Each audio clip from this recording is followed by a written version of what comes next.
draw on our backgrounds in community organizing, ceramics, cooking, and of course, like Amy pointed out, our own healing journeys. So both of our work is in response to our own healing paths and hopefully the paths of those that interact with our work. This is a quote from Bessel van der Kolk, one of our inspirations for this project. And basically he says, he's a psychologist and he does a lot of work on trauma. And he says, our brains are built to help us function as members of a tribe. We're part of that tribe even when we're by ourselves. Being able to feel safe with other people is probably the single most important aspect of mental health. Numerous studies of disaster response around the globe have shown that social support is the most powerful protection against becoming overwhelmed by stress and trauma. So obviously, like, it was a very complicated moment to bring people together safely and to eat food together. We designed Erika came to me at the beginning of 2020. She knew I did a lot of work with food and with healing and wanted my feedback about an iteration of this project that evolved into what we created together. And we decided to move forward with the project, and thanks to ArtWorks, we're able to create something probably bigger than we initially imagined. But each of the pieces was held in an outdoor space. Erika's going to talk a little bit about like the ritual that kind of started it all off. It started from a point of wanting to use her own ceramic practice. And I will be sharing some images as she does that. Okay, so yes, this project started as my own practice after a hysterectomy that I went through about 2 years ago. It started by me hand building fruits and vegetables that were part of my diet. And during the process, I realized the power of art therapy that basically saved my life. And I'm not saying this to be, it's not a cliche or anything like that. It did save my life. And not to make it long, but also we have 10 minutes to talk about a lot of stuff. We realize that. Anyway, yeah. Very deep, intense things. So we're prepared. The process of it, when I was, doing my thesis in 2020, I was trying to figure out how can I bring this work outside of school into the real world in a way. And that's when the lemons started to come out. My idea was to bring it into my friends' kitchens and to turn their kitchen into a gallery for a day. And that's when the idea of food, including food, came to it. And then, Maggie, yes. And that's how we started collaborating, because I knew that her work is fantastic. Her food is amazing. And, it is the perfect match. Yes. So the ritual. So to describe it, what's the installation? It's a basket filled with fresh flowers, and just in the basket, this right here, what you see on the screen is the unifying factor for all of the events that we had during COVID, which was very challenging. And at the end of each gathering, this was the ritual. Each participant would come to the center where the lemons were. Each participant had a basket, so they brought the basket to the center and they chose one lemon. But while doing so, there were two questions. One, okay, what did you bring when you came into the gathering? And the second one was, what are you taking from the gathering? So for example, for me, it was the very first time when I did this project. So what I brought into the gathering was fear, because it was my first gathering. Everything was unknown to me. It was exciting, but it was scary also. But then what I took with me, it was the fact that I made the connections stronger with the women that were invited to the gathering. And that is, it's very important to me to build community, especially during times that were tricky. It was outdoors, and for many of the women in that photo was the first time that they were out, socializing. Yeah, so that's that's part of the ritual, and that takes me back to the people. We chose communities that we had relationships with, but we knew that we could gather support in during these difficult times, but also just to kind of like see how we were all doing, to share our experiences on how we were dealing with this pandemic or any stress that we had. And also every gathering, we had a reading to reflect on, to have deeper conversations during the gatherings. Yeah, I think, yeah. Yeah. This is the WhatsApp that we shared with the women from Casa de Paz. So we had 4 different gatherings. This was for women that had survived domestic abuse and were part of a support system that Erika's worked with in the past, all Spanish speaking. So we used WhatsApp, like a super common way of folks communicating from that community. And we asked them what the biggest obstacle was that had to overcome recently and how they did it. They were a little shy in the beginning, but then like 2 hours later, we had to be like, we need to finish this meal. But it was pretty bilingual, so that was, yeah. Fortunately, we're both bilingual, so we were able to hang with it. But it was pretty amazing. This simple question actually brought some really profound answers, and they actually shared about how they overcame all the challenge of being in the United States, of immigrating here, of dealing with partners that were abusive. It was a really cool, profound experience. These are food entrepreneurs from the Cincinnati area. I'm going to move on. And our last one was on Zoom for my family. So we worked with them to create a virtual meal.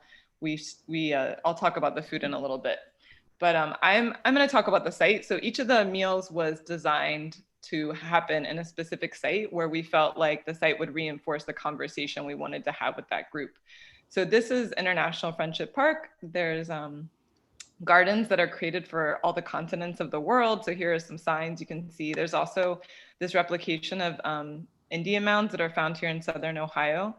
And that's where we invited folks from Casa de Paz to meet us. Women that had obviously come from other parts of the world to make their life here in Cincinnati. And a lot of them had never been there. We created a scavenger hunt that asked them to circulate throughout the park before we started the meal. And they were like, this was one of the best parts. It was actually one of the prettiest days in Southern Ohio in 2020. I have no idea how we made that happen, but it was a gorgeous day. So it was actually just like pleasant to be sitting outside in a park. There were no mosquitoes on the river. It was some sort of strange, miraculous occurrence. I don't know how that happened. This was the site of our meal that we did with the food entrepreneurs. Elm Street Social Club was adjacent to Findlay Market. We wanted to bring them into a space that historically has been a center for food entrepreneurship and small food businesses in Cincinnati. And so we sat outside to be COVID safe, because they all, of course, are risking their lives every day to go into work. So we wanted to make sure that we could meet outside with our masks on in a socially distanced way. We also had our friend Amanda here come from Hillsborough. She sells at the Northside Farmers Market, but her farm is in Hillsborough. So we had folks that own restaurants, a farmer, a caterer. It was pretty amazing. And then this is the site of the meal that Erika was talking about in the beginning. We convened a group of women artists, and we did it at Campsite, which I'm sure a lot of you know is in Camp Washington. It's the sculpture park. Sculpture garden, sculpture park, I'm not sure you call it. But again, it was like reinforcing this idea of creativity. There's a lot of rotating installations and murals that happen there. Yeah, Erika's gonna talk a little bit about our invitations and programs that were designed by Laura Bentley and Ezra Klein, our 2 amazing, very talented illustrators and apprentices on this project. Yeah, so the invites were designed according to the site sometimes, or the groups that were invited. And each invite, or for each programming or gathering, we had an icebreaker. We, of course, had the readings, a scavenger hunt, and then a break, and then the meal and the ritual. Yeah, so as you can see, each invitation is different. It just designed, like I mentioned at the beginning, just for every gathering. Yeah. And yeah. Hand-drawn illustrations. And we also printed them out and sent them in the mail, which we felt like was, we wanted to create that level of care around the invitation to help folks feel like they were like sincerely invited. So we sent them emails too. We're not that old school, but we printed out every single one on our printer. This takes a lot of ink, as Erika knows. Our printers ran out of ink. Ran out of ink. So I, in my other life or in this life, I don't know, they're all one life, but I have my own personal chef company. So I was in charge of the food. How are we doing on time, Amy? I don't know, you just popped back up in a way that makes me feel like we probably should finish up. Yeah. Okay. Another minute or two, you're good. Okay, good, we're almost done. So this was for the meal that we did with my family on Zoom. They're stretched out all over the country, Florida, Boston, Ohio. So we created care packages for them. We made salsa. We partnered with local farms to source tomatillos and tomatoes, and we canned salsa and sent them salsa, taco seasonings that I hand mixed. I handmade tortillas. And so they basically had like a meal kit that they could prepare the tacos for themselves. But obviously for the other meals, we prepared the food. This is from the Casa de Paz meal. I designed the 4 courses to reflect 4 of the continents that you found in the park. And these are thumbprint cookies, which apparently are from Australia. I didn't know that, but they have lemon curd and I had no idea. We had to figure out how to say them in Spanish too, which was exciting. But Erica's like, no, you don't translate them to thumbprint. That makes no sense. But they had lemon curd in the center, some fresh flowers from Foxtail Farms, another one of our farm partners. And then this is the meal that we did at Elm Street Social. So we worked with one of the chefs, Jordan Anthony, the one that is doing Elm Street Social, and he designed like this delicious club sandwich, and then we had a harvest salad with that. And then finally, the final kind of part of the meal, the kind of way that we helped to reinforce what happened in that space was we created zines for each of the meals with illustrations that we took from those programs that we were showing you earlier. And also sometimes illustrations from the participants themselves. So this is from the Women Artists zine. Obviously they're artists, so some of them are very talented illustrators. I thought this was super poetic, find something safe. And they were like, the chair, a place of support for real in a very tumultuous moment. But we created worksheets for each meal. So sometimes we take materials that they generated as well to design them. And then this is actually a photo collage from Laura. And just a description of what happened during the meal. This is from the food entrepreneurs. And this is the final one from my family. We asked them to send us photos that they took of themselves and of spaces in their home with their lemons, because they each got a lemon gifted with their care packages. So thank you, ArtWorks. This was, putting this presentation together, I was like, wow, we did a lot of work in a very short period of time. One quick thing, if anybody would like a digital copy of the scenes, let us know. We'll send one your way. Yeah, that's true. We could totally do that. We have digital copies of all of them. But yeah, thank you, Erika. I appreciate your partnership on this. We were both undergoing our own tumultuous moments, but I think I came down with Lyme disease at the beginning of the project, which was very exciting. Laura and Ezra also. So yeah. So, but we made it work. We made it work with our own health and personal challenges. So I really appreciate that. Thanks, ArtWorks. Thank you. Yes. Thank you both. It truly is like amazing to see going through it in that presentation, the output of work and just what resulted from all of the meals. So I love seeing it kind of with some distance now. Yeah, such a beautiful project. Thank you guys for sharing and sharing that. Next up is Nina Wells, ninamdot, as she goes by. Nina is a self-taught photographer, and in 2016, she received a Globe grant from People's Liberty, where her personal work really came into focus, having the opportunity to realize her King Me photo series. Nina's work and the King Me series aim to restore the image, esteem, and perception of her subjects, Black males. With that, Nina, so glad to have you tonight. I turn it over to you.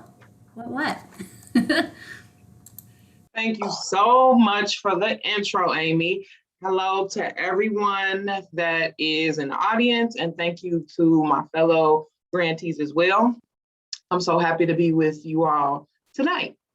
And I'm gonna start off with a video of my project.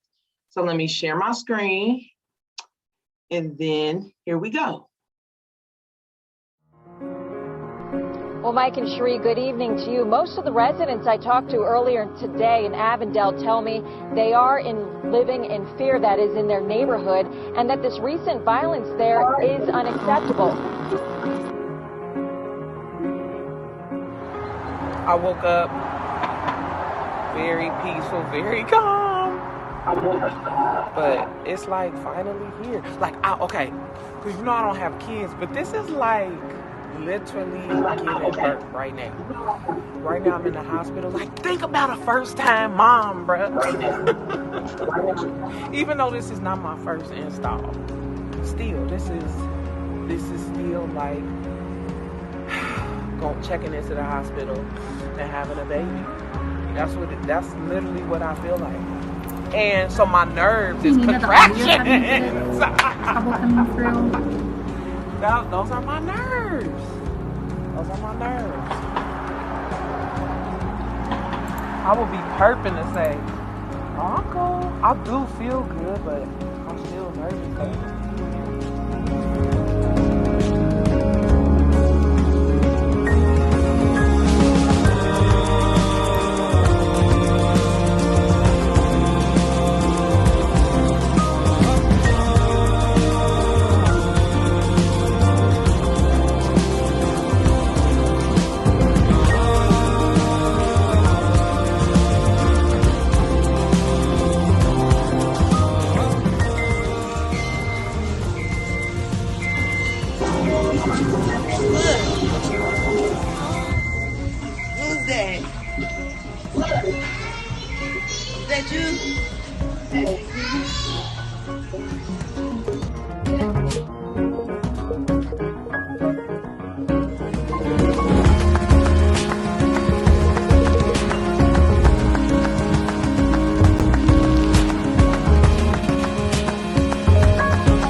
Okay, so that was my project, which is King Me Indefinite, and King Me Indefinite definitely stems from my King Me photo series. Like Amy mentioned, I started King Me in 2016, and I won a grant from an organization called People's Liberty. And the focus is on Black males, and I photograph Black males wearing crowns. And our motto or our mantra is what you see is what you become.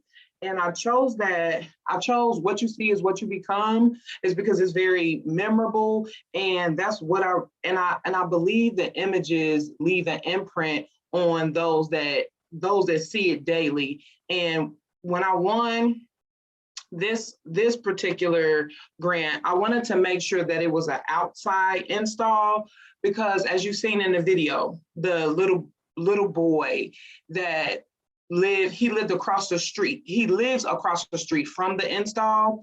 And it was very important to me because his window is a direct view to the mural, which he will see every day. And him being so young and so impressionable, I want to let him know that he is somebody and that there is a community of people that love him, not outside of his family. He may know that his mom loves him, or his sisters, or his dad, or his brother, but I wanted him in particular to know, oh my God, there's people out here that, care about me and that they love me. So, and I also wanted to speak about the process, because this was my first time doing an outside install where I had to get permits and everything. And that was a difficult process because I was working with a larger company of the building to get the permission so that I was even able to put the mural up. So it was a lot of back and forth. And even at some point, it felt like it wasn't going to happen at that location, but I really kept my faith and I really pushed forward for it to be there, because as I was asking for permission for this mural to be in that particular spot, the permission had to go so far up the chain where I had to even contact like the president of the company, and I had to really passionately express to her how important how important the King Me mural is. And I was happy. Well, it took about a month and a half, and I was really excited. I was really excited at that point when the permission finally came through to actually allow me to put the install up. And it was such a journey, and I appreciate each step, even though it was difficult. The behind the scenes were extremely difficult to get done, but I was happy that happened. And then from my background picture, this is actually a picture from where my street team and myself, we actually set up in the neighborhood. So we're outside, we're right on the corner of Rockdale and Burnett. If you're in Cincinnati, Ohio, we're right on the corner of Rockdale and Burnett. And what we do is we approach the locals. I introduced myself to people that were outside. There were some mothers, there were some young ladies outside. And then I approached them. I asked them, did they have any children or, boyfriends or husbands? And I invited them to come get their picture taken. And when we set up in neighborhoods, people are so receptive. And I say that because I've been doing this since 2016, but I still get shy and I'm still nervous to be outside with strangers. Like, I get a little nervous, but I always have to get my courage up, and my team is, they're always so excited and they're dedicated. So we set up and then we introduce ourselves to the neighborhood, and we're really a street team. So we're really introducing ourselves, and people that are walking past, and 9 times out of 10, there's a local barbershop close by, and I introduce myself to those business owners, and I invite the guys and the boys, over to get their picture taken. And the experience is so personal. It's very personal. Now, on my end as the photographer, I don't get to really have that interaction because I'm so focused on, the shot I'm gonna get or the angles that I'm gonna photograph them at. But my street team, they engage. As you can see right in the picture, how intimate and close they are just from this photograph, because she's grooming them, and she does a lint roller, and she makes sure their face is presentable. And, that type of trust, like that type, even for me looking at this photograph, that type of trust that they give us is just, I don't know, I really appreciate that. I really appreciate that from the community. So after all the pictures are, all the pictures are collected, then the process after is when I spend time and I go through all the images that I captured. And then I choose the ones that choose the particular pictures that are going to be a part of the collage. Because every gentleman that I photograph, they're going to be in the collage. It's just a matter of which image I'm going to choose. So at that point, I choose which picture that is going to be a part of the collage. And then that's when I really start the design process. And with every install, I always have to include the quote or our mantra, which is what you see is what you become. And from that video, that's what was produced for King Me Indefinite. And that's all.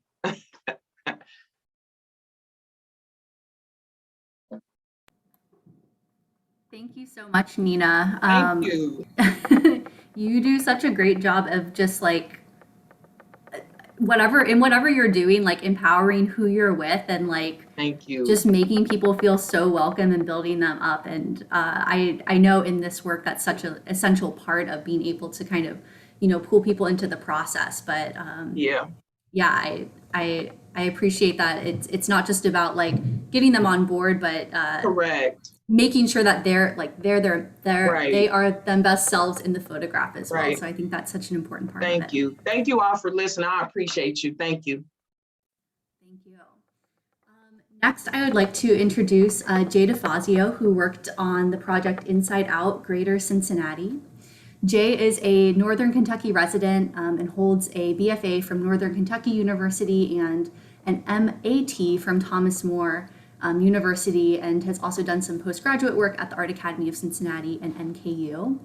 Jay's creative practice is very diverse in both media and subject matter. His work addresses a variety of themes, including addiction, connection to nature, and his experiences as a trans man. His work includes photography, painting, bookmaking, mixed media, and digital design. With that, I turn it over to you, Jay, and to present your work. Thanks, Amy. Thanks, everybody, for logging on tonight and listening about these projects. This opportunity from ArtWorks has been really amazing, I think, for everybody, but certainly for myself and the project of Inside Out. The main goal of Inside Out Cincinnati was to bring small groups. It was a real challenge during COVID, obviously, but to bring small groups of trans individuals together to create a self-portrait. So double challenge. So COVID, bringing a group together to create art, and the challenge of asking a trans person to create a self-portrait, which is a pretty large ask. I learned larger than what I anticipated. But we made it through, and I'll show you, just if I can share my screen here. We have a website for the project, and we had some in-person, present here, some in-person workshops. We were trying to limit those to 5 people per workshop. Again, these started last year, so the attendance was really difficult as the pandemic kicked up and the numbers kicked up. So here is, get this little guy out of the way here. So some photos of a couple of we used this one was at the Welcome Project in Camp Washington. And so we had people come in and then provided all the materials for them to work on. They set a couple per table. And you'll see they're using some carbon paper. So most of the participants were not artists. They're people who maybe have not touched art materials since the time they were a little kid. And so one of the ways that I tried to make it easy for people to participate was to give them, show them a technique with carbon paper. And so they had the option to do that. They didn't all have to do that. So I had a printer on site. They could send me, or they could send directly to the printer from their phone, a selfie, some picture of themselves that they felt confident about. And then I showed them, this is an example that I did, sort of how to take this printout, sandwich it with the carbon paper, and give themselves some sort of a line. And that it's not cheating. This is still their own hand and their own way of, deciding which lines to draw and so forth. And then they had a whole variety of materials to work with, any combination of things that they wanted to use to complete that portrait. And so that was one technique. We had many people who came in and just went for it. And then all of the pieces, as they finished them, I would photograph, get a very clear photograph, and that went on to a website that's established for the project. So that these works can be up indefinitely, and with the goal of sharing this outside of the Cincinnati area, so that anybody can participate. And as the pandemic picked up, the restrictions picked up, I started offering a virtual option.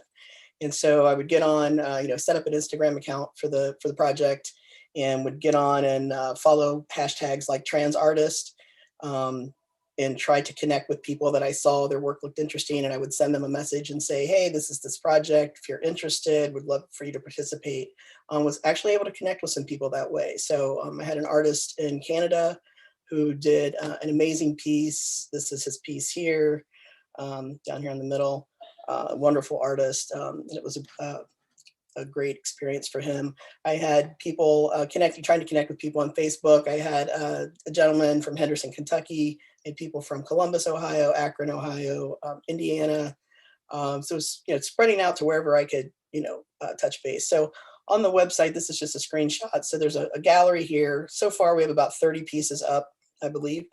And when you click on any one of these pieces, this image on the right here, you get to see, I ask, as if a self-portrait wasn't enough to ask, I ask everybody to write a small artist statement. So something to go with their piece.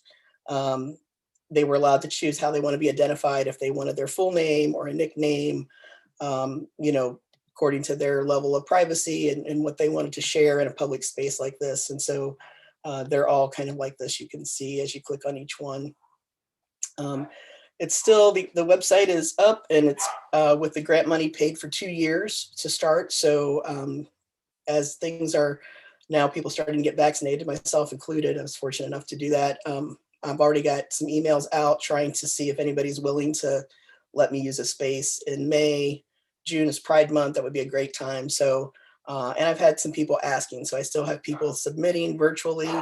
I just had a name from a therapist, sent me a name, one of her clients who's interested just last week. So still have some things crawling in. So people can get information. These are just 2 different pages on the website, how to add, and then if they want to participate or if they have questions. This is just a snippet of an email that I got from a participant, just to show sort of it's not just making the self-portrait, but this young man is in his 20s. And so tacked onto this email about this other project that's going on with the portraits, I'll explain in a minute. He sends this, and he's talking about coming out to his mom as non-binary, and just says, thank you so much for being, a kind person and choosing me to be part of this website and this exhibit, which again, I'll show you that in a second. But felt like this was something that helped open the door for him to have a very important conversation with his mom, and helped him become more confident. So this was I was just blown away to get this blurb added to this email. Was really emotional. But a lot of good experiences like that. We had an opportunity through SOS Art, which is a nonprofit organization in Cincinnati that's been around for going on 20 years. And they focus on social justice themes, and they work with artists and poets. And I do some freelance work for SOS Art. And so the founder of that organization, Sadgos, and he came to me when he learned about the Emerging Artist Grant and this project I was going to do. And he said, this is great. Do you want to do a secondary project? Do you want to, any of your participants who want to share their portrait?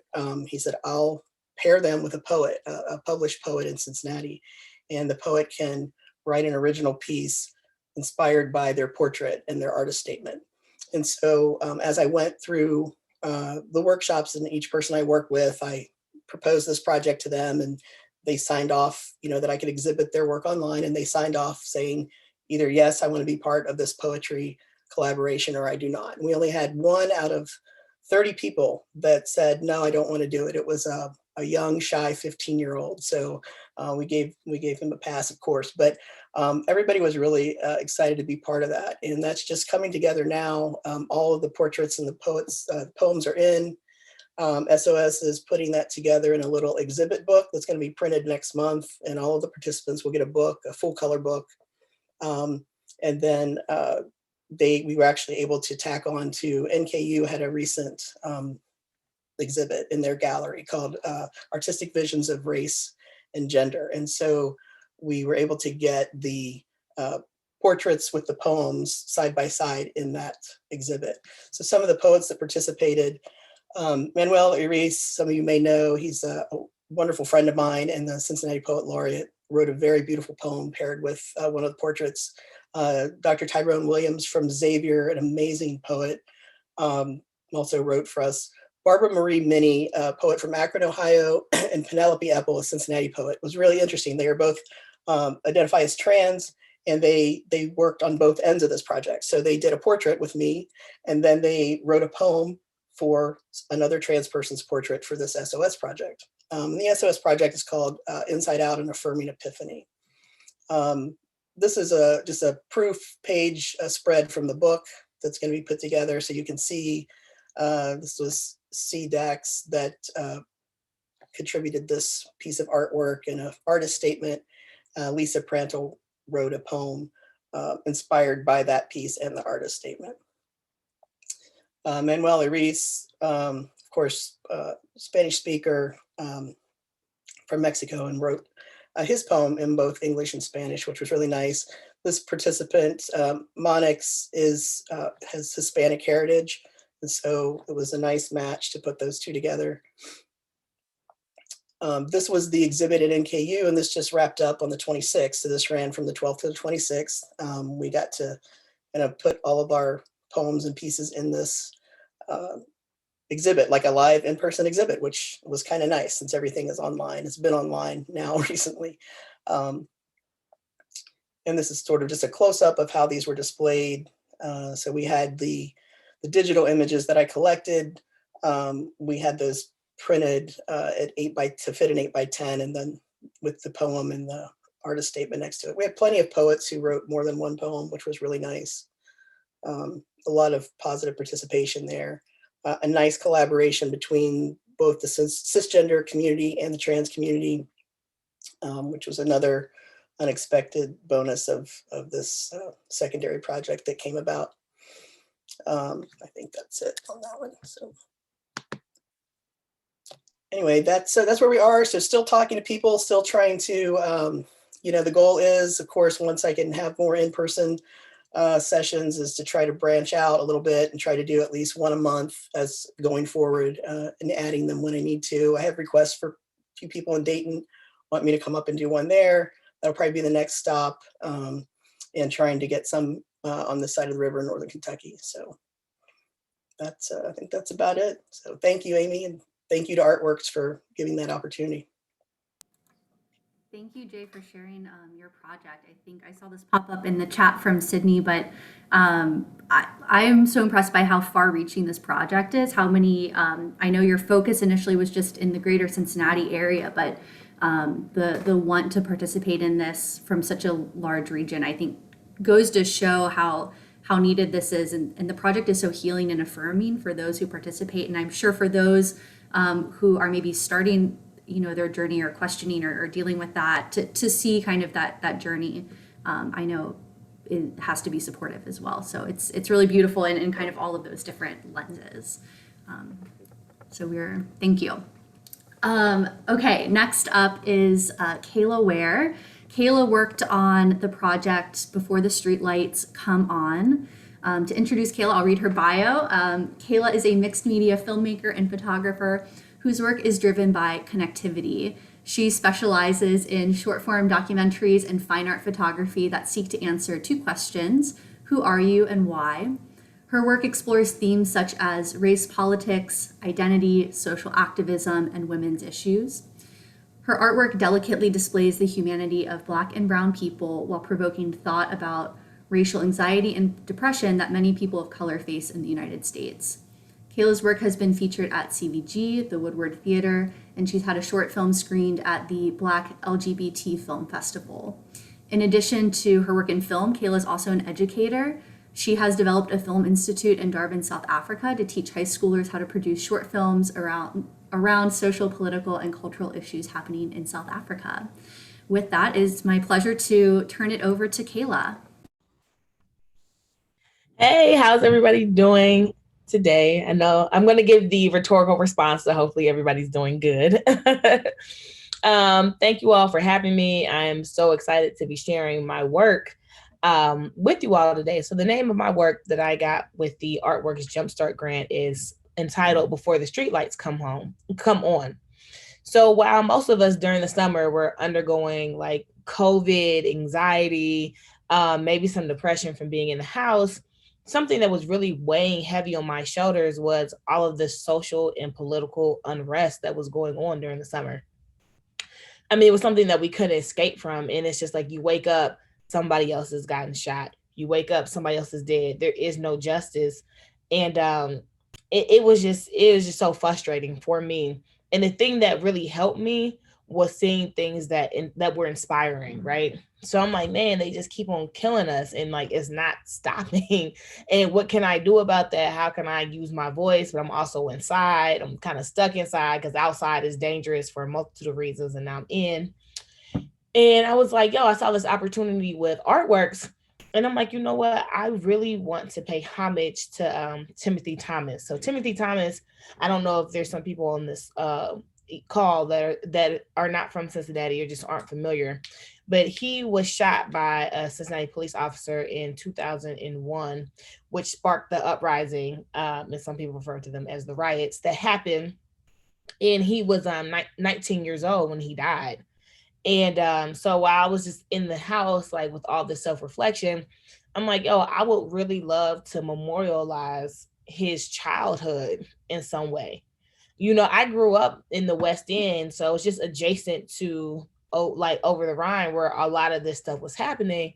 And I could just remember it like it was yesterday. And I'm like, wow, this stuff is just never going to change. But what can we do to memorialize the life of this young man that was taken by the police while still being, you know, present today and seeing this stuff still happening? So most of my work is usually focused on around women, and a lot of times women of color. So for me to do anything focused around men was just something that was so different. It was something that I usually just did not do. And it's so funny because it made me think about Nina and all of her projects and all the stuff that she does around Black men. And I'm like, you know what? I'm about to get up and just show our Black boys that are usually villainized. I'm like, yo, he was shot at 19. I'm about to be 29. And when I look at 19-year-olds now, I'm like, they're kids. You know what I mean? Like they're so young. And and it really inspired me. So before the streetlights comes on, it's a photo and video installation that takes a deep dive into the cultural nuances of Black boyhood in Cincinnati, Ohio. And the whole point of it is to show Black boy joy. Like, what does it look like to be young and Black and happy? And not in versus what we've been seeing, young and Black and incarcerated or young and Black and dead. So that was what I wanted to do. So the plan started off that I was going to get all of these great stories from all of these men who either lived in the West End or grew up in the West End, who had all of these stories that they could tell about their adolescent experience in the West End, and that they would give me photography from the time that they were discussing about. So if they told a story from when they were like 7 years old, then I would get an archive photo from when they were 7 and when they were 12. But you know, COVID just has a way of making community engagement really hard. And then on top of that, the people that I was trying to reach, a lot of them did not have old photos of themselves or didn't have access to them. So one thing that this project taught me was fluidity and how to be fluid and how to still get the job done. So I'm going to show you all the artwork. So just to give just to let you all know, it's not up yet. So kind of like to Nina's point as well, it is really, really hard working with people and getting site permissions. And then you send an email, they don't send another email for 4 weeks, and you send an email and it becomes this thing. So I'm still working on that, but I have been corresponding with the public library on in the West End on 8th Street, on 8th and Ezra Charles. So I'm hoping that it's going to work out, but I still want to show you all the work and kind of tell you the stories behind each of these photos. I mean, each of these designs. So cool. Everybody can see? Thumbs up. Okay, cool. So this first photo is of Ralph Moon. He grew up in the West End from the ages of from the time he was born up until like a year ago. So he just moved, but he still owns his home on Dayton Street. And his story that he told me was just remembering about going to like Finley Market and walking over and getting just, they supposed to get chips and sunflower seeds and hanging out with his friends and just having this sense of community. And he had this really funny story about how one time, you know, they were like, he was like 10 years old and him and his friends they got dared to go into the store and steal some chips. And he did it, and then he was publicly shamed by the whole community. He said the lady called his mom, like everybody on the block, just like, you know, all of the women, all the men were just like, you know, you don't do that. And he just said he felt so bad about it. Now he can kind of look back and laugh on it, but just about how like the real core principles he wanted to get from the story that he was telling was just like, yo, back in the day, it was a community. You know, we all looked out for each other. We were all there for each other. And so he was really, you know, really proud about that. And he went to Heberly, which is the elementary school in the West End. And he said he still has everybody, he still can get in contact with all of his classmates except for one until this day. And these are the people he went to, he was in the 3rd grade with in like 1940 something. That is impressive. I don't know how to get in contact with the people I graduated with from high school, and that was 10 years ago. So it just kind of shows you what kind of community he was in. Here's Mark Mallory. I feel like he might be a little bit more recognizable and known. He also grew up, born and raised in the West End. And when I was doing his interview, he was telling this amazing story just about how his father and him used to go for walks every single day down the street, down Lynn Street past the Lincoln Center. And they would go, and then his dad would have these like community talks. And it was just great because it's just like, wow, you know, just to hear somebody have this story about, you know, how their father is imparting wisdom onto them. And now they've been able to grow up, and it's kind of been like this full circle, and he's able to impart wisdom onto the community. And now he's been a leader in his community for decades at this point. Like I said, I think a lot of people are familiar with Mark Mallory and just the work that he's done in the city. So his story was really, really inspiring. And then lastly, this guy, his name is Harold Wright. He was the president of the African American Firefighter Association for like 5 or 6 years. He grew up in the West End. He went to Heberly. And it's so funny because when I did his interview, he was actually there with all of his friends he grew up with. So when I thought I was just coming to interview him. It ended up being like 8 of his friends that were over there to watch a Bengals game, but they all went to Heberly together, and then Taft, and they're all still really, really good friends to this day. And most of their stories were just about, you know, just goofy stuff they would do in high school and how much fun they would have and how they were always with each other, and like, you know, fights and girls they used to like and different things that they had in these different experiences, which I just think is like, wow, you know, look at Black people who are not being politicized. Look at Black people just having fun and just being in these spaces.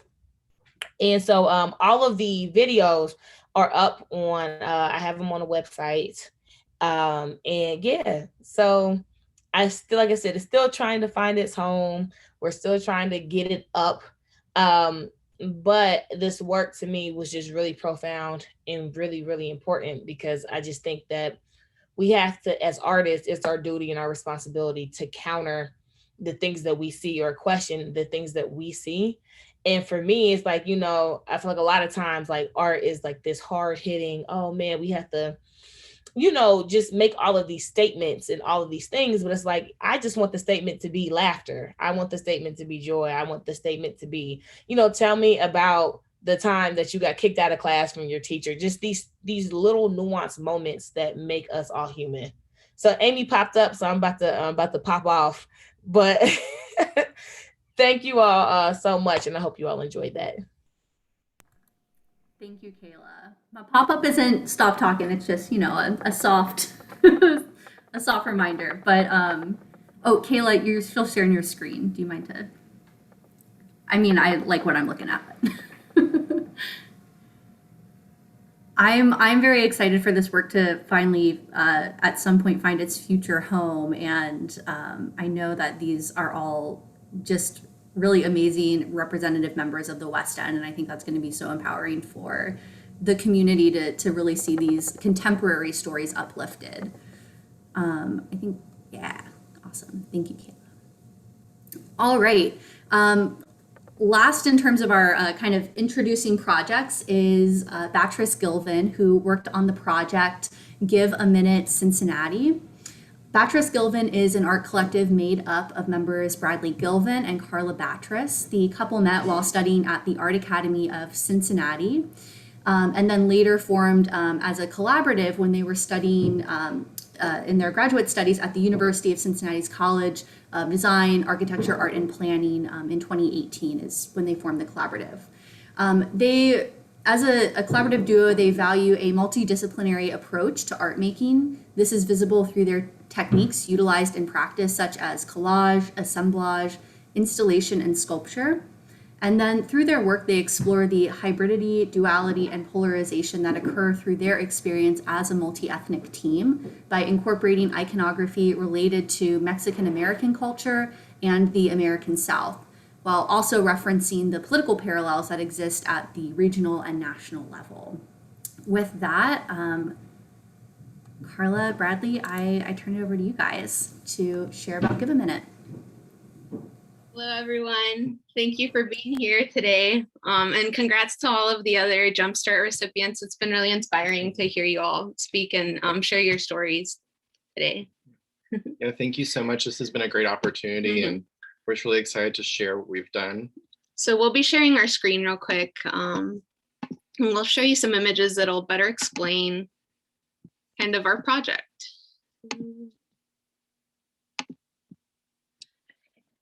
So this right here is an image of our logo for our Give a Minute Cincinnati project. And the logo was created by John Medina. He is a local photographer and designer.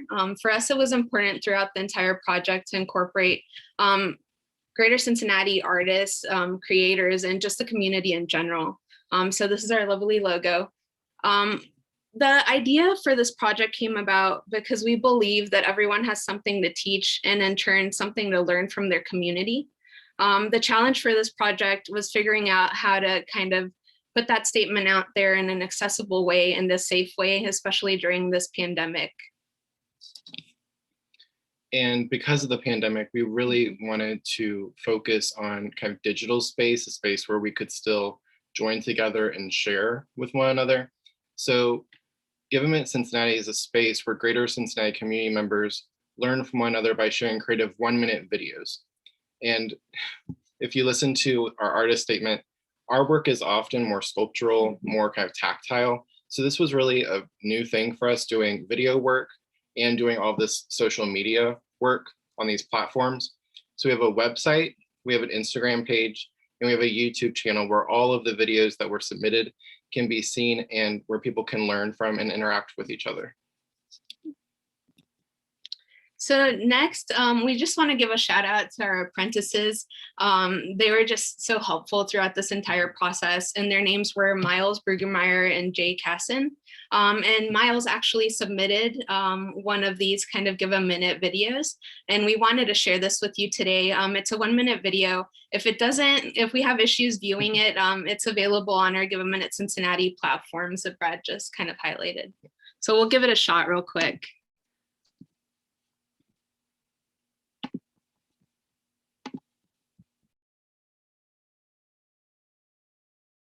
Transgender, or trans, refers to anyone whose gender identity doesn't align with the sex that they were assigned at birth. Cisgender, or cis, refers to people whose gender identity aligns with the sex that they were assigned at birth.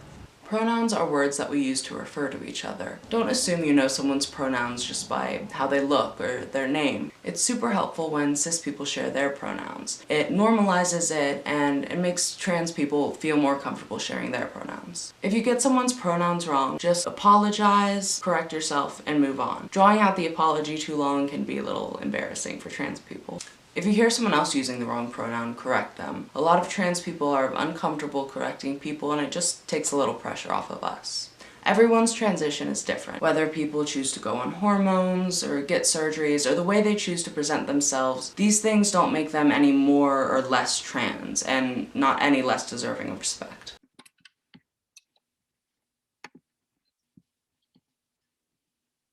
Let me go back to the PowerPoint. Hopefully that worked okay for everyone. Oh, sorry. Sorry, we're having an issue here with. Let me stop share for a second and then reshare.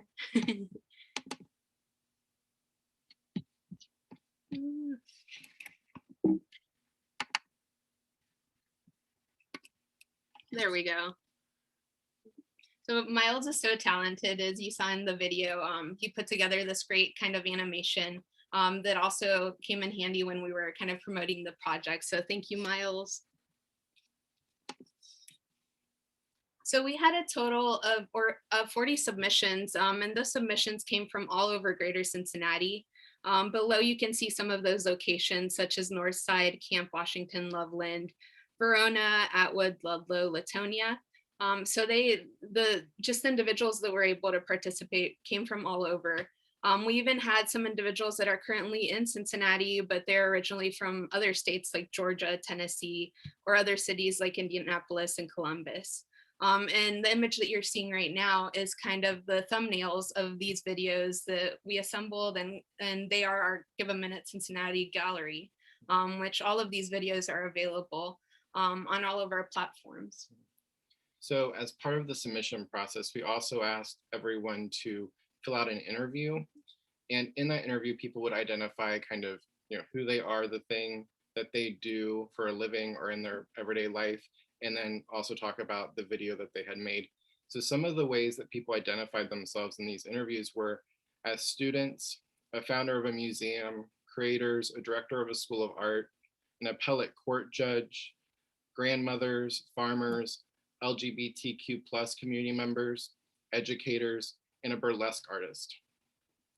And just as the people were so diverse, their knowledge was diverse too. I think that's one of the fundamental things that we learned through this project, that Greater Cincinnati is such a diverse region, and just the way that people think, who they are, and what they have to kind of just give to the world, really. And some of the kind of different titles that were submitted were about topics such as planting garlic, social infrastructure as a remedy for social illness, creating a burlesque persona 101, artist in public space, how to be a trans ally, as you all saw, how to create a wood cutout, making clay from scratch, and even welcome to the Court of Appeals. So these videos really ranged in just the people that they were showing and also their knowledge that they were providing. So we were also super excited to get to do this, which is give 5 $300 scholarships to local fine art undergrads. And this came about because we initially wanted to do things maybe a little more in person and have some events. But as the pandemic just got worse and worse, we realized that those weren't going to happen. So we had this money that we had set aside for those events, and we were able to give it to these local undergrad students. And these are the 5 winners. I'm going to read their names. So it's Lily Clark, Quincy Collins, Derek Sally, Cameron Mason, and Laura Bentley. And we also had submissions from our applications from Thomas More University, the University of Cincinnati DAP, Art Academy of Cincinnati, and Northern Kentucky University. So that was a really just great thing that we were able to do. And we were really happy to be able to give back to those students. And it was a privilege just to pay it forward to the next generation and the next generation of creators. So this is kind of the slide that we are going to talk about the impact a little bit. So a lot of the impact that kind of we realized through this project, one of the biggest things that we came about with at the end of this was this idea that I mentioned before, that Cincinnati is so diverse, Greater Cincinnati is so diverse. There's a diversity in people and also in knowledge in our region. And there's also possibilities and ways of connecting during a pandemic, right? There's difficulties that arise during that, but there's also ways of connection and empowering community members to share. And also one of the biggest things that we left off with as well was that there's this kind of thing that lasts after this. There's a community database that's able to be accessed by people in Greater Cincinnati, but also people all around the world to learn about our region and just the people in our area as well. And we have on the screen some of the kind of conversations or dialogue that were happening alongside the videos. So there's some YouTube comments and some Instagram comments. There was a video from the Sign Museum, and someone said the Sign Museum looks like a fun place to visit. So introducing new places that are special to our city to other people who may be here or outside of the city. Also, people were excited by the prompts they were seeing. people who were trying to find creative things to do while in isolation. The appellate courtroom tour that we had from the judge, someone said that it made it seem a little less scary, that they were happy to see something like that. And then also people sharing their own creative practice and people being able to talk about that creative practice and how different people do things and how they make their work. The big thing was that dialogue, like Brad just kind of stated, is that there was a safe space to kind of communicate, to share knowledge, and also kind of to help each other, to create conversations just about what people are interested in and also what they have to kind of give. And just, we're gonna do a quick plug. We have a winter open call that's currently out right now, and the deadline is March 20th. So this project continues, it hasn't ended. We hope that it lives on through the kind of platforms that we've created, but also through other people wanting to submit. So the winter open call is there, and we invite anyone that's here listening, or just anyone in the Greater Cincinnati community to participate. Yeah, and the open call ends on the 20th of this month, but we do hope to do this again in the future. So there'll be more opportunities to share. And we're kind of just going to leave you all with the question that started this whole project for us, and that is, what knowledge would you be able to share with your community in 1 minute? So you could either submit something to us or just think about that for your everyday life and try and pass it forward and just share a little bit with your community members.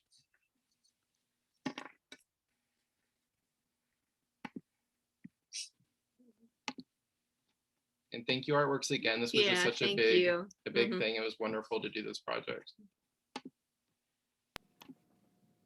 Thank you all for presenting and sharing your work. And I should really thank all of you for, I think we couldn't have asked for a better cohort. And it's been such a pleasure to be on these individual project journeys with all of you.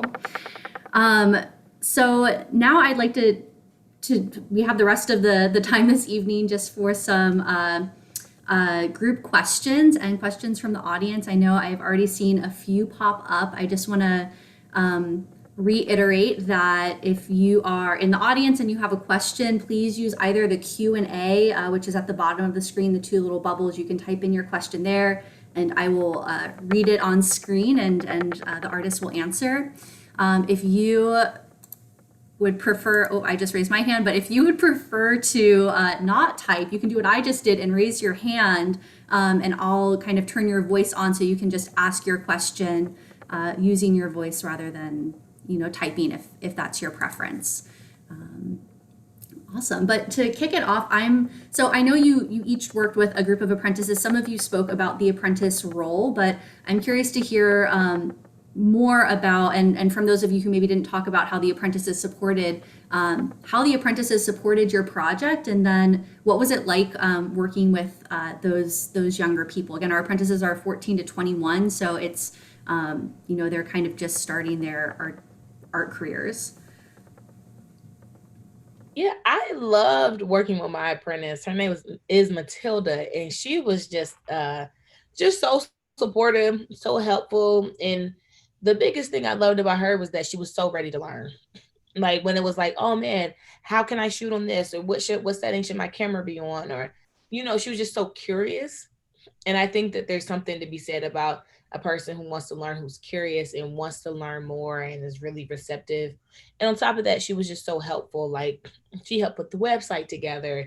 She was very much so engaging with our participants who we were able to interview. Anytime I needed her, she was there. She's just a big part of this project as I am. So I definitely have to give her a shout out. I'll have to say that Laura and Ezra were amazing and are amazing artists. I respect them both. They are very outgoing, and the fact that they're both illustrators, I could say it was great support for us, because I am not an illustrator, and I will not speak for Maggie, but yes, I felt very supported by them. I knew that we could count on them. So thank you, ArtWorks, for providing Laura and Ezra to us. It was amazing. Yeah. Yeah. They also, we kind of gave them roles in each event. So like the event that we did at Elm Street Social at Findlay Market, we had, Laura was our photographer, so some of those photographs were theirs. And then someone asked in the questions, like what the kind of the exercises and the prompts were. And so we had a conversation. A lot of the conversations were revolved around what resources people were in need of and what resources the other folks in the group felt like they had to contribute. And Ezra was the recorder. He sat at the table and recorded as folks were speaking and kind of helped facilitate the conversation. They really were collaborators in a lot of ways. I mean, it was definitely our project and they were working in the space of what we had envisioned, but I'm not an illustrator for sure. And 2 of those programs were designed by them and illustrated by them. I agree. They're very talented artists in their own right, so. And then my apprentice, her name was Kailah, and we worked really good together. And also, she really gave really great feedback. For example, our yellow backdrop that we used when we were out in the community, that really helped us to stand out. Like, because I was gonna use a gray backdrop. We hand painted that, by the way. Her and I, we did that together. And before I went to, when I was at Home Depot, I had called her and I was like, what do you think about the paint? She was like, I really think that you should go with the yellow. And I would have never, ever thought about buying such a bright color. And that really helped us stand out and help people see us. And it was like really, really inviting. So it was fun to have her around. I feel like the apprentices just bring a certain amount of energy. Mm-hmm. And just a certain, that is always really, really good. Like Nina was saying, like the yellow, like that's something that I probably wouldn't have thought about that. I did. Yeah, so I was happy. And she, I think she was 19. So she had just graduated from school and, just real ambitious and had her own opinions. And I was like really happy that she spoke up and she gave her feedback. So. Thank you guys. Yeah, working with the apprentice, it's almost like bringing on another collaborator with these types of small groups. And I think pretty much all of you had space for them to kind of contribute and lead their own things, which for my side of the ArtWorks programming is really exciting. I saw that you guys answered some questions in the Q&A panel. So for audience members, make sure to check over there for some other answers from Erika and Maggie.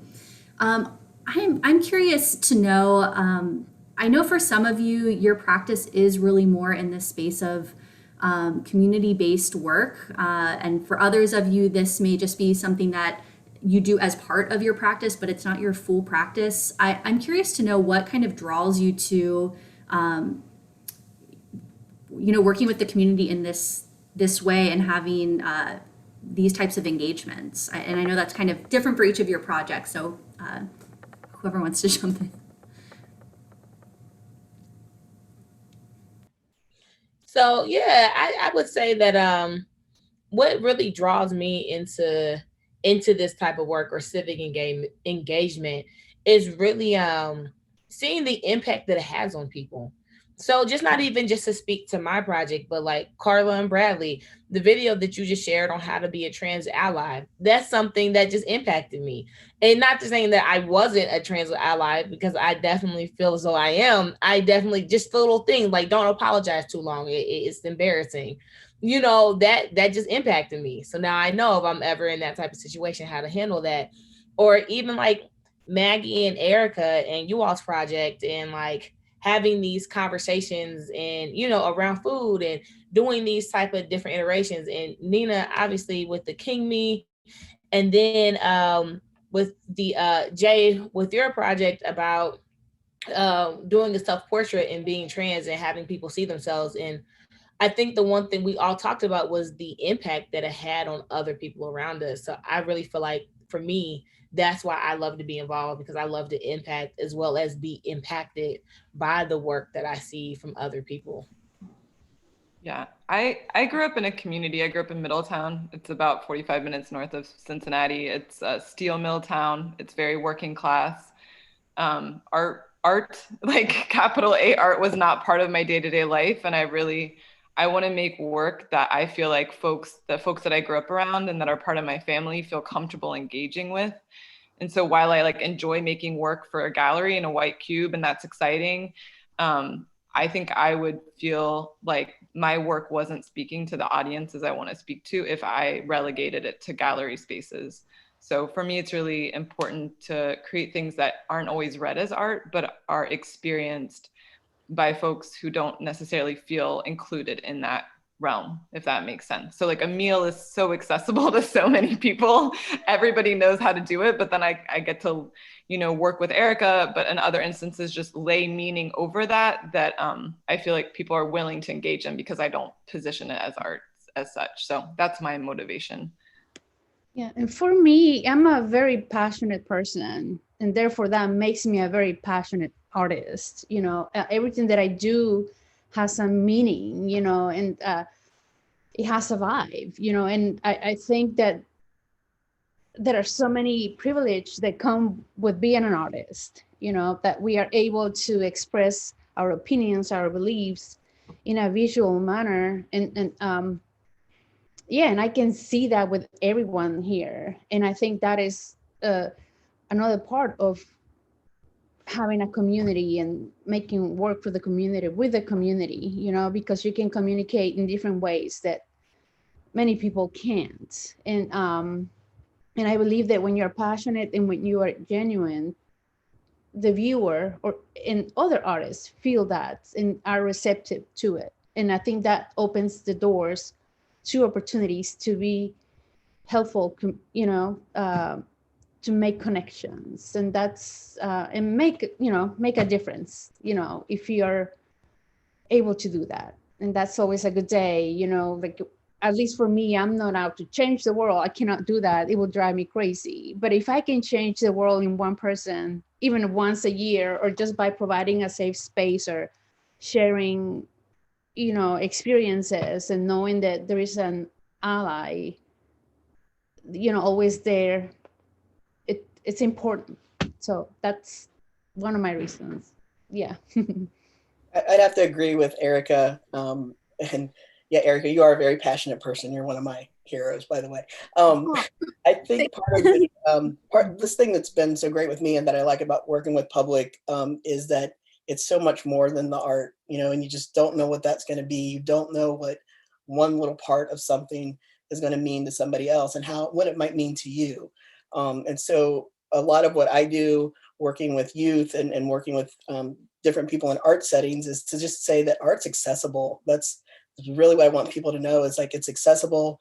This piece that you made today does not define you for the rest of your life. The first workshop I did, it was attended by two friends of mine. And the one friend of mine got a little bit nervous, and she said, she had some color on the paper and she's like, I don't know, what if this is like really bad? And I said, Rhea, this is just a piece of history of what you did on a Monday night in August at 6:30 p.m. with a bunch of friendly people sitting around. This is just a piece of time. That's all that is. It's what you did. It's what you felt right now in this moment. It doesn't define you. And it really just like, she just rolled the rest of the night and just was really happy with what she did. So a lot of it is just telling people it's not as intimidating as it seems. It's just have fun with it. I had some people, one participant who did this wonderful painting of herself and her dog. And she, multiple times while she was painting, she said, I've just never painted since I was a little kid. This is amazing. I love this. And I said, then you need to get some paints and like, do some more painting, treat yourself. And so there were a couple instances where I was able to take some money from the grant and to, I sent her a little set of paints. She's up in Dayton, and I just sent that to her and thanked her for participating. And literally 2 weeks ago, she sent me an email and said, hey, I was Zooming with my friend, and I did her portrait while we were talking. And she sends me this painting of this portrait she did of her friend. It was amazing. We're sending some supplies out to, a young trans kid in Indiana, some alcohol markers, and like his mom just kept sending me like all of these, images that he's making and using these different colors. And I don't know, it's really exciting to be able to connect with people over art and just make it accessible. So.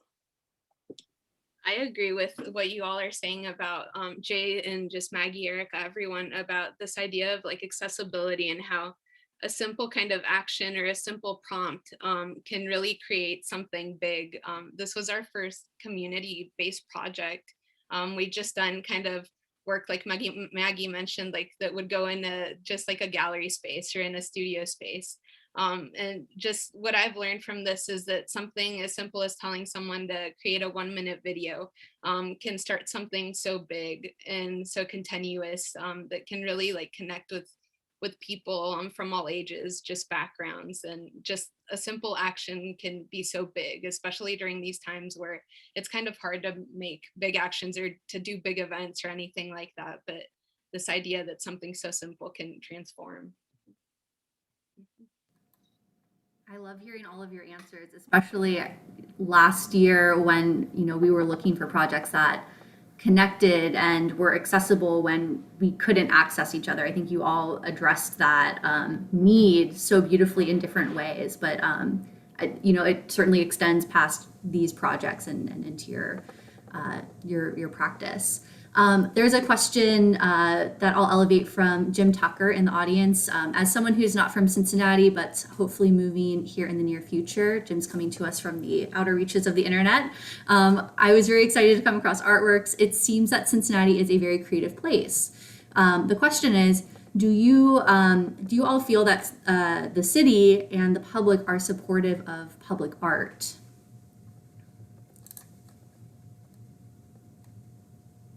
I would say that with my experience, well, this is my second public installation, and I would say yes. I think that it's about connecting to the right community, which thankfully I have. And then from there, it's all up from there. I started with the organization called People's Liberty, which really opened me up to other communities. And I even learned about People's Liberty from a newsletter from ArtWorks. So I think that it's about getting with the right community, to be honest. But yes, I think that they're extremely supportive in that aspect of public art.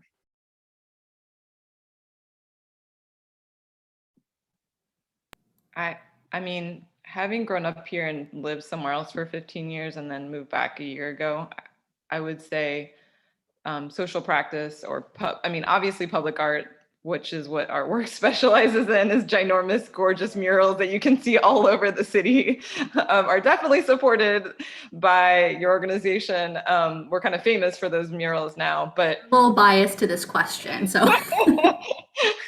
It's a different world than when I left, though. You know, I found out about Wave Pool. I did the residency there a couple of years ago, and the thing I love about Cincinnati is it's a very intimate art scene and people really do know each other. And I hope once COVID is over, I can meet you all in person. And that was the big bummer about COVID, that I didn't get to know the other people in the cohort. I really would have liked to build relationships with you all a little bit more intimately. So at least we know each other's faces now, and I'll say hi to you when I see you in openings and whatnot. But I do really find that people are like, oh yeah, I know your work. I know who you are. I'm interested in getting to know you better. Which is way different than the Oakland vibe that I was experiencing before. So yeah, I believe Cincinnati is very receptive. I can say that I belong to different communities here in Cincinnati, from the Art Academy community, Camp Washington, work at the Welcome Project, which is part of WAPL. Yeah, I can mention so many, but in my experience coming to art later in life, from the moment that I decided to go to art school to do what I loved after I got, laid off, it's been maybe almost 6 years now. And the support that I have received in ArtWorks, my goodness, especially in the past year, during the time that we as artists needed support from organizations, ArtWorks is the strongest one lately for me, but I can say that yes. And I go back to the for me, if you're genuine about what you do, organizations and people are receptive to that. And then, you know, the support comes after that. I'm a big believer of it. So, yep. Thank you. I know we're wrapping up on time. Kailah, I'm sorry if I cut you off. I saw you going to unmute there. I apologize. I want to respect everyone's time this evening, and we're 2 minutes from 7. So I want to use those to first thank everyone on our panel tonight for your awesome presentations, the amazing work that you did, and the thoughtfulness that you put into both from everything from your applications to execution to tonight. Like I said, it's been such a pleasure to work with you guys and see these projects come to fruition. And then also thank you to everyone who joined us this evening for your great questions and participating and learning more about these opportunities. If you haven't noticed, Melissa from our team has been blowing up the chat with lots of other resources and links, so make sure to copy all of those down that you want to find later. We have linked at some point all of the artists and how to find them in the internets. And then as we go out for all of the panelists, if there is any final plug that you want to throw in the chat, I encourage you to do that now, or any other place that you'd like to direct our audience panel for.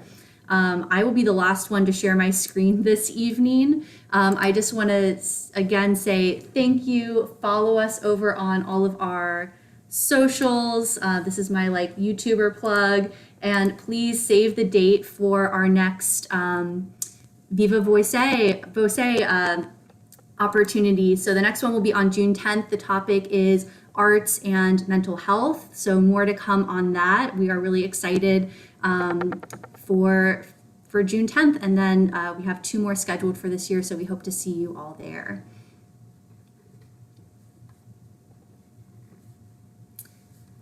All right, with that, I'm gonna bring it to a close. Thank you guys again. This was really a pleasure to do this evening, and I hope you guys have a great rest of your night, wherever that may lead. Take care, everyone. Thank you. Have a good night. Bye, good night.